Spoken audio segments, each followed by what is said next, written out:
Hoje nós estamos recebendo aqui o psiquiatra e psicólogo Augusto Cury.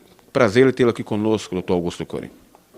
É uma honra estar com vocês aqui no Diário Brasília. Doutor Augusto Cury, como que aconteceu um ateu convicto como o senhor, de repente o senhor conheceu Jesus, descobriu quem é Jesus, se tornou um cristão?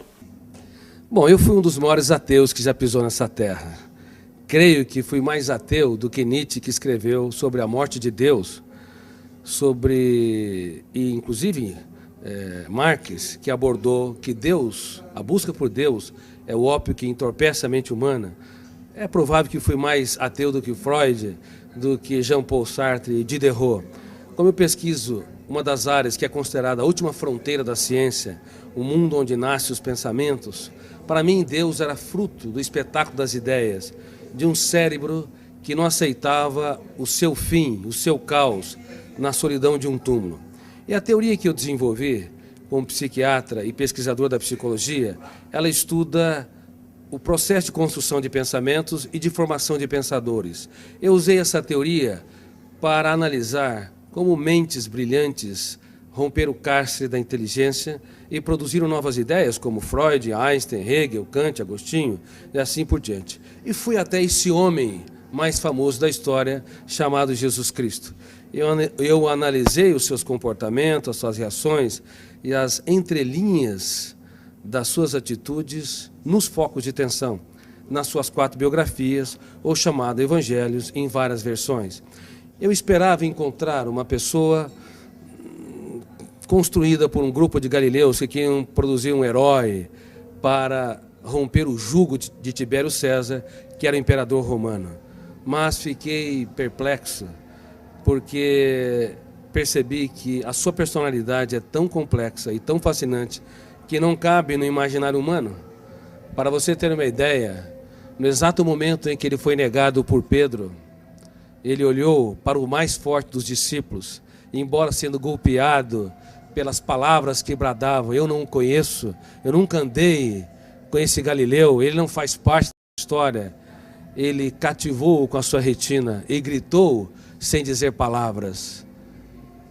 Na Fortaleza Antônia, ele quis dizer: eu te compreendo, eu te compreendo. Com seu olhar, ele economizou palavras, mas fez um discurso mais brilhante que o mais poético de todos os discursos. E quantas vezes você, pai, mãe, você, professor ou executivo, está diante de uma pessoa que falha, erra, e ao invés de simplesmente olhar e lhe dizer sem palavras: eu te compreendo, e nós julgamos, excluímos. Através de analisar o comportamento de Cristo nesse sentido, eu percebi que a sua inteligência, sua capacidade criativa, a capacidade de ser gestor da sua mente e protetor da sua emoção não tem precedente histórico. Assim, eu deixei de ser um ateu, um dos grandes ateus da história, e percebi que a procura por Deus não é um ato de pequenez intelectual, mas um ato inteligentíssimo da mente humana.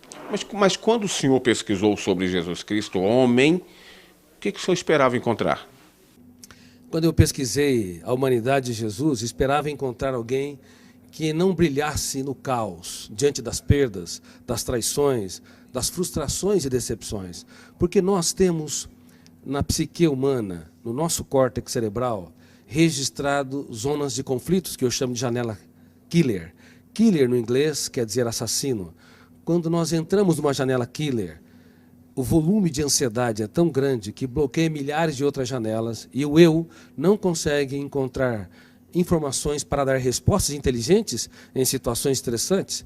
É por isso que nos primeiros 30 segundos de tensão, de ansiedade, os pais cometem os maiores erros na relação com os filhos, bem como os professores, os amigos e as pessoas que se amam, marido e esposa. Eu esperava encontrar alguém que não brilhasse no drama, no deserto, nas tempestades.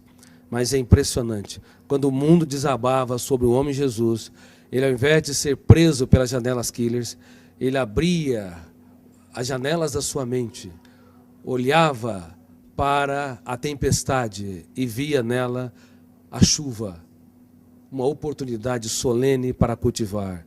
Enquanto que nós, muitas vezes, diante das perdas, decepções, diante das lágrimas, das injustiças e fracassos, recuamos. Ele não.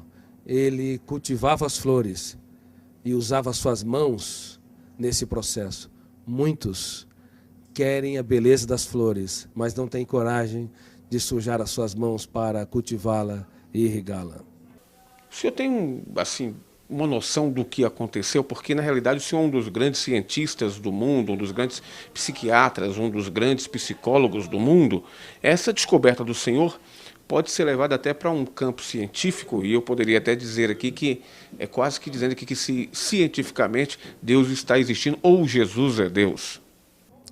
Exatamente. Ao analisar o comportamento de Jesus nas mais diversas situações em que ele se encontrou, eu fiquei cônscio que esse homem não cabe no imaginário humano.